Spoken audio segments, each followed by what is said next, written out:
I'm going to read The Non-Conformist by Coleman Hughes. Coleman Hughes was born in 1996. Thomas Sowell was born in 1930. The Non-Conformist was first published in the City Journal magazine in their summer 2020 issue. This material is okay to be listened to by children.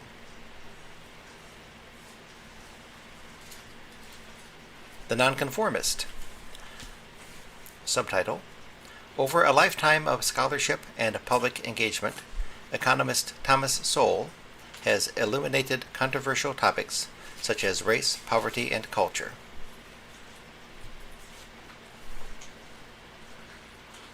Measured by his contributions to economics, political theory, and intellectual history, Thomas Sowell ranks among the towering intellects of our time. Yet rare among thinkers, Sowell never manages to provoke in the reader the feeling of being towered over. As Kevin Williamson observed, Sowell is, quote, that rarest of things among serious academics, plain spoken, end quote. From 1991 until 2016, his nationally syndicated column set the bar for clear writing, though the topics he covered were often complex. Quote, too many academics write as if plain English is beneath their dignity, Sowell once said, and some seem to regard logic as an unconstitutional infringement of their freedom of speech, end quote. If academics birth needlessly complex prose, editors too often midwife it. An editor, Sowell once quipped, would probably have changed Shakespeare's "to be or not to be, that is the question" to something like, "The issue is one of existence versus non-existence." Consider Sowell's clear, brief explanation of the economic idea of scarcity. What does scarce mean? He asks in his layman's textbook, Basic Economics. It means that what everybody wants adds up to more than there is. Not only is pointless complexity absent from Sowell's prose, so is the first-person perspective.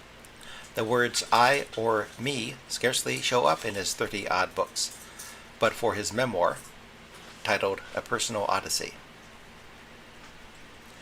To his critics, Sowell's writing is severe, but to his fan base, which includes figures as different as Steven Pinker and Kanye West, it's a refreshing break from the self-absorbed drivel that frequently passes for cultural commentary nowadays. Pinker, a Harvard psychologist and leading public intellectual, named Sowell the most underrated writer in history. West, for his part, tweeted out a handful of Sowell quotes to millions of followers in 2018. Sowell's first piece of writing was published in 1950, a letter to the now-defunct Washington Star, urging the desegregation of the city's public schools. The only hint during this period that he would someday be an economist was a budding interest in Karl Marx.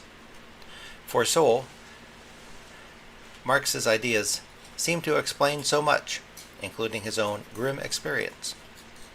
At the time, Sowell was a 20-year-old high school dropout, working as a clerk by day and taking classes by night, a situation that actually marked an improvement over his being unemployed and, for a time, homeless in his late teens.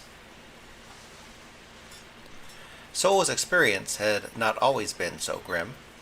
Though his father died before he was born and his mother soon after, he nevertheless remembers his early childhood as a happy one. He was raised by his great-aunt in a house without electricity or hot water, typical for black North Carolinians in the 1930s. At the time, it never occurred to Sowell that they were poor. After all, they had everything the people around them had.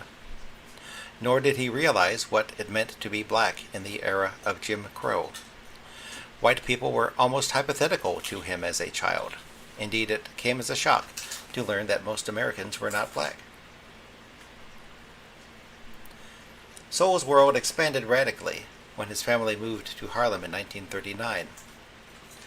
It was the Harlem of James Baldwin, 6 years Sowell's elder, and among its offerings were public libraries, which a 9-year-old Sowell gravitated to, and fistfights, which he had no choice but to engage in frequently. At one point, he recalls, quote, "Getting home for lunch safely became such an ordeal that a friend would just lend me his jacket as a disguise so that I could get away before anyone could spot me." End quote. Nor did his troubles end when he got home. With each passing year, his relationship with his great aunt deteriorated, hitting a breaking point after he enrolled at Stuyvesant, New York City's most prestigious public high school. An untimely illness, together with a heavy workload, conspired to make schoolwork unmanageable. Before long, Sowell was skipping class altogether, even as he and his adoptive mother engaged in internecine warfare. She threw his treasured art supplies away. He smashed her favorite vase. She called the police on trumped-up charges. He threatened to leave home. The conflict escalated until it reached the brink of actual violence. In his memoir, Sowell recounts the painful climax. Quote, "How long is this going to go on, Thomas?" she asked me one day. "Until someone cracks," I said, "and it won't be me." She tried being sanctimonious as I walked away, but I turned on her. "You lying hypocrite," I said, and launched into a tongue-lashing that left nothing to the imagination. Wild with anger, she grabbed a hammer and drew it back to throw it. I was too far away to take it away from her, so I said, "Throw it, but you had better not miss." Trembling with anger more so than fear, she put the hammer down. Afterwards, she seemed to understand at last the reality of our relationship, that we were simply enemies living under the same roof. End quote. Sowell soon got himself emancipated and found a shelter for homeless youth. Quote, "It was now very clear to me that there was only one person in the world I could depend upon," he realized, "myself." End quote. With little more than the clothes on his back, he began a long journey that would lead him to the Marines, the Ivy League, and briefly the White House at the Department of Labor. In another cultural milieu, Sowell's life could be the raw material for a compelling biopic or documentary. Instead, his story languishes in relative obscurity. This is partly because Sowell, after being a Marxist for years, ended up somewhere between libertarian and conservative, an orientation decidedly unwelcome in Hollywood. But he also does not wear his life story on his sleeve, and much in our culture today values lived experience over logical argument. In her best-selling book, White Fragility, Robin DiAngelo advises that, when talking to black people about race, white people should avoid being silent or emotionally withdrawn, but also avoid arguing. She considers the phrases, "I disagree" and "you misunderstood me" to be off limits, for example. For whites, the only option left, apparently, is to agree enthusiastically with whatever a black person says. By contrast, Sowell insists that his work stands or falls on its own merits or applicability, and is not enhanced or reduced by his personal life. His rejection of lived experience as a substitute for evidence, however, should not be confused with the view that experiences do not matter. In fact, Sowell's work at times does reflect episodes from his life, often painful ones.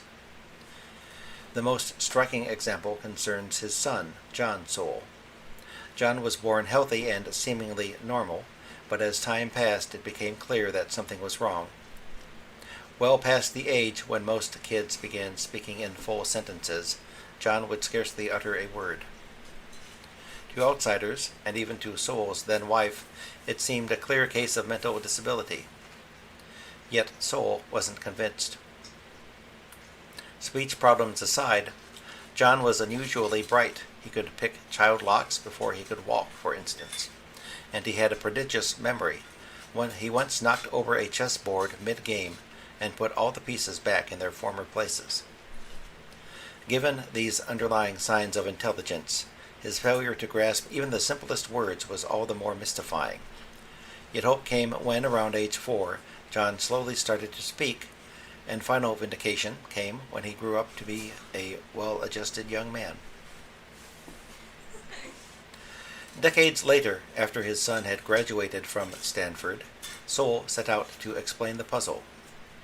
The result?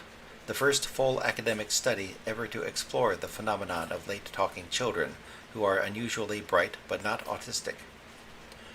Drawing on this original research, as well as anecdotes, data, and history, Sowell wrote 2 books, Late-Talking Children in 1997 and The Einstein Syndrome in 2001. The second, named after history's most famous late talker, won praise from Steven Pinker as an invaluable contribution to human knowledge. But apart from child psychology specialists like Pinker and parents of late talkers, these books received little public notice. Yet they represent a remarkable achievement. In an era of high academic specialization, it's vanishingly rare for a scholar to break new ground in a field in which he has no formal training. Sowell's books on economics, the field in which he is trained, he received his Ph.D. from the University of Chicago in 1968, form the core of his achievement. Foremost among them is Knowledge and Decisions, first published in 1980. The book draws its inspiration from Friedrich Hayek's classic 1945 essay, The Use of Knowledge in Society.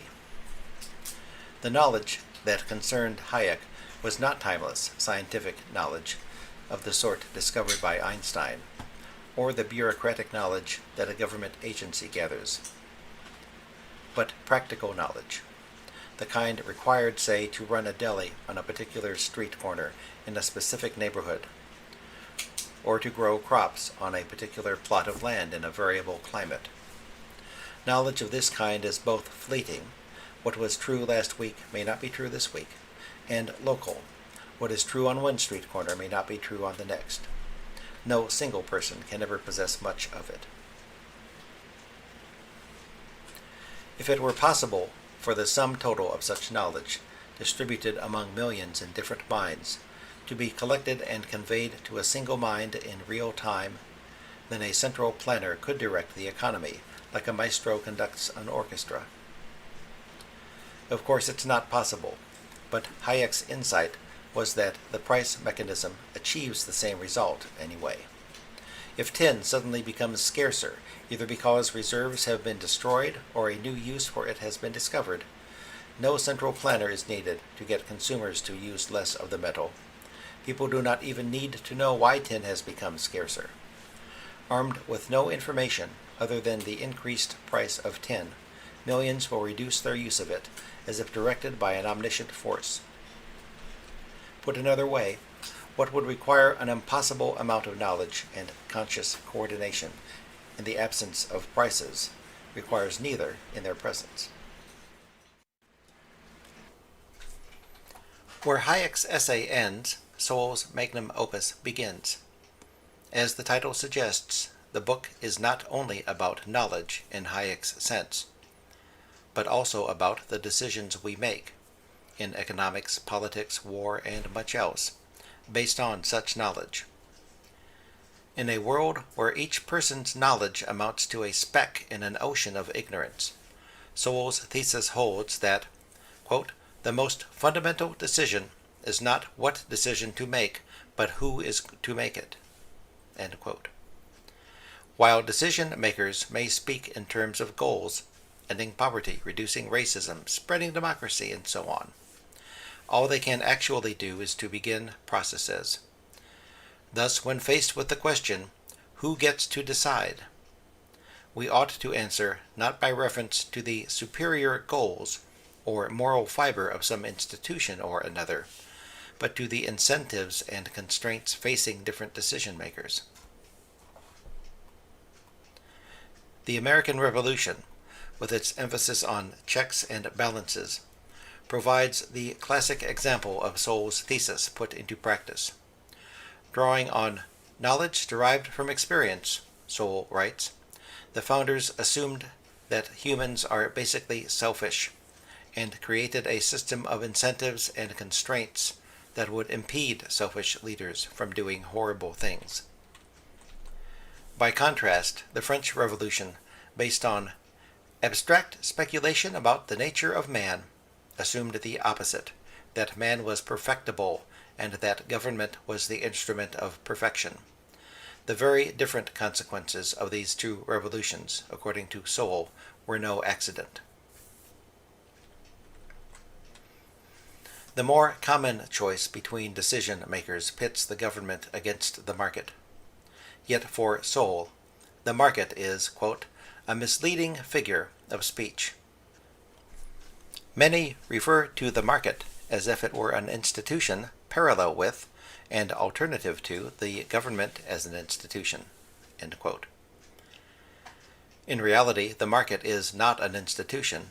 It is, quote, nothing more than an option for each individual to choose among existing institutions, or to fashion new arrangements suited to his own situation and taste.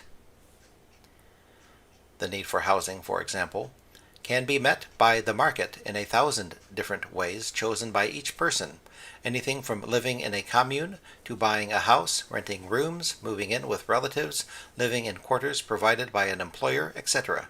End quote. Market arrangements may differ, but what unites them and separates them from government plans is that those who make decisions experience both their costs and benefits. Their feedback mechanisms are therefore instantaneous. Though the connection is less obvious, knowledge and decisions reflects Sowell's life as much as his books on late-talking children do.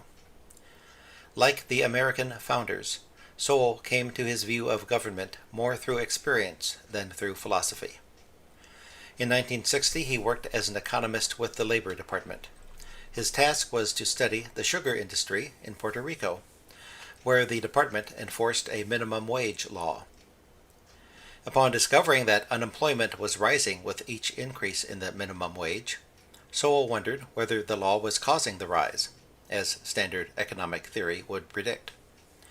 His coworkers had a different take. Unemployment was rising because a hurricane had destroyed crops. Eventually, Sowell came up with a way to decide between the competing theories. What we need, he told his coworkers excitedly, are statistics on the amount of sugar cane standing in the field before the hurricanes came through Puerto Rico. He was met with a stunned silence, and his idea was dismissed out of hand. After all, administering the minimum wage law employed a significant fraction of all the people who worked there. This was not an isolated experience. In 1959, Sowell was working as a clerk typist for the U.S. Public Health Service in Washington. One day, a man had a heart attack just outside the building. He was taken inside and asked if he was a government employee. If he had been, he could have received treatment in the same building immediately. But he was not, so he had to be sent to a hospital across town. It was rush hour, and by the time he got there, he was dead. Sowell captured the dark irony, quote, he died waiting for a doctor in a building full of doctors, end quote. As with the Labor Department, the problem was not the employees who were very nice, he remembers it, was the nature of a bureaucracy itself, with its bad incentives and slow feedback mechanisms. Dark irony, usually the result of some government program, is a frequent theme in Sowell's work. One fact referenced in Basic Economics is typical. As part of an effort to support farmers during the Great Depression, the federal government bought 6 million hogs in 1933 and destroyed them, while millions of Americans were struggling to feed themselves. Modern bureaucracies, of course, can hardly escape ridicule. During the early months of the coronavirus pandemic, common sense led many people to wear masks in public, since it was well known that the virus spread mainly through coughing. Yet for months, the World Health Organization and the Centers for Disease Control advised people not to wear masks, only reversing their advice after the pandemic had reached its peak. Unlike a business owner confronting a market test, no one in these organizations will necessarily pay a price. A Conflict of Visions, 1987, represents Sowell's best effort to put his ideas in dialogue with their opposite. He begins the book by observing a strange fact. People predictably line up on opposite sides of political issues that seemingly have nothing in common. For instance, knowing someone's position on climate change somehow allows you to predict their views on taxing the rich, gun control, and abortion. It's tempting to dismiss this as mere political tribalism, but Sowell contends that more is at work, that there are two fundamental ways of thinking about the social world, two sets of basic assumptions about human nature, and two conflicting visions, from which most political disagreements follow.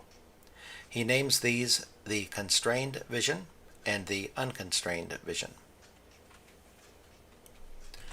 The constrained vision underlies knowledge and decisions. It maintains that humans are inherently more flawed than perfectible, more ignorant than knowledgeable, and more prone to selfishness than altruism. Good institutions take the tragic facts of human nature as given and create incentive structures that, without requiring men and women to be saints or geniuses, still lead to socially desirable outcomes. A good example is the price mechanism as described by Hayek. Centralized power is treated with suspicion, as the human who wields it will be self-interested or worse. What's more, in the constrained vision, traditions and social mores are trusted because they represent the accrued wisdom of untold generations. As for the unconstrained vision, if humans are flawed, selfish, and ignorant, it is not due to the unchangeable facts of our nature, but to the way that our society happens to be arranged.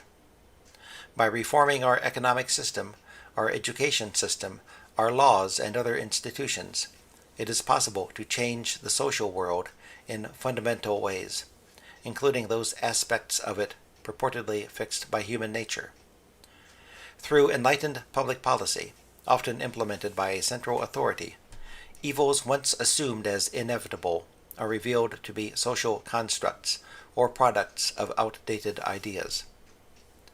Traditions should receive no special reverence in this vision, but live or die according to their rationality, or lack thereof, as judged by modern observers. A frequent theme in Sowell's writing is what philosophers would call reversing the explanandum, the phenomenon to be explained. Take poverty. Many observe the enormous chasm between rich and poor nations, and understandably wonder why such poverty exists. But the real question in the constrained vision is why wealth exists. Quote, standards of living far below what we would consider to be poverty have been the norm for untold thousands of years. It is not the origins of poverty which need to be explained, Sowell writes in his recent Wealth, Poverty, and Politics. What requires explaining are the things that created and sustained higher standards of living. End quote. In personal matters, too, he is quick to notice a mistaken explanandum. Quote, age 86 is well past the usual retirement age, he noted in the final installment of his column. So the question is not why I am quitting, but why I kept at it so long. End quote. One major difference between the two visions is where they locate the explanandum when viewing the social world. Quote, while believers in the unconstrained vision seek the special causes of war, poverty, and crime, Sowell writes in Conflict, believers in the constrained vision seek the special causes of peace, wealth, or a law-abiding society." End quote. Sowell's great contribution to the study of racial inequality was to reverse the explanandum that has dominated mainstream thought for over a century. Intellectuals have generally assumed that in a fair society, composed of groups with equal inborn potential, we should see racially equal outcomes in wealth, occupational status, incarceration, and much else. That racial disparity is pervasive is seen as either proof that racial groups are not born with equal potential, or that we don't live in a fair society. The first position predominated among progressives intellectuals in the early 20th century, who blamed racial disparity on genetic differences and prescribed eugenics as a cure. The second has dominated the academy since the 1960s and is now orthodoxy on the political left. Democrats as moderate as Joe Biden have charged that America is institutionally racist, and when asked to prove it, the reply almost always points to statistical disparities between whites and blacks in wealth, incarceration, health, and in other areas. The suppressed premise that statistical equality would be the norm absent racism is rarely stated openly or challenged. In a dozen books, Sowell has challenged that premise more persuasively than anyone. One way he pressure tests this assumption is by finding conditions in which we know with near certainty that racial bias does not exist, and then seeing if outcomes are in fact equal. For example, between white Americans of French descent and white Americans of Russian descent, it's safe to assume that neither group suffers more bias than the other, if for no other reason than that they're hard to tell apart. Nevertheless, the French descendants earn only 70 cents for every dollar earned by the Russian Americans. Why such a large gap? Sowell's basic insight is that the question is posed backward. Why would we think that two ethnic groups with different histories, demographics, social patterns, and cultural values would nevertheless achieve identical results? Sowell notes, too, the cases of a minority group with no political power, nevertheless outperforming the dominant majority oppressing them. His favorite example was the successful Chinese minority in Southeast Asia, but he has also written about the Jews in Europe, the Igbos in Nigeria, the Germans in South America, the Lebanese in West Africa, and the Indians in East Africa. Perhaps the most striking American example, is the Japanese. The Japanese peasant farmers who arrived on America's western coast in the late 19th and early 20th centuries faced laws barring them from land ownership until 1952, in addition to suffering internment during World War II. Nevertheless, by 1960 they were out-earning white Americans. The phrase, "the myth of the model minority," gets repeated so often that we mistake it for an explanation. It's not a myth that some American minorities have higher incomes, better test scores, and lower incarceration rates than white Americans. And the most common explanation for this, that such groups come from the highly educated upper crusts of their original homelands, both explains too little and concedes too much. First, it doesn't explain the rise of groups such as the Japanese, nor does it explain the eventual success of the Jewish migrants who left Europe around the turn of the century and settled on New York's Lower East Side. Second, the argument implicitly concedes a part of what it seeks to refute, that the main determinants of economic success are education and skills, human capital as economists call it. One can object that the experience of black Americans is unique, and therefore incomparable with that of any other group. No other ethnic group in America was enslaved, disenfranchised, lynched, segregated, denied access to credit, mass incarcerated, and so on. This is true enough, but only if our analysis is limited to America. What is so valuable about Sowell's perspective is precisely its international scope.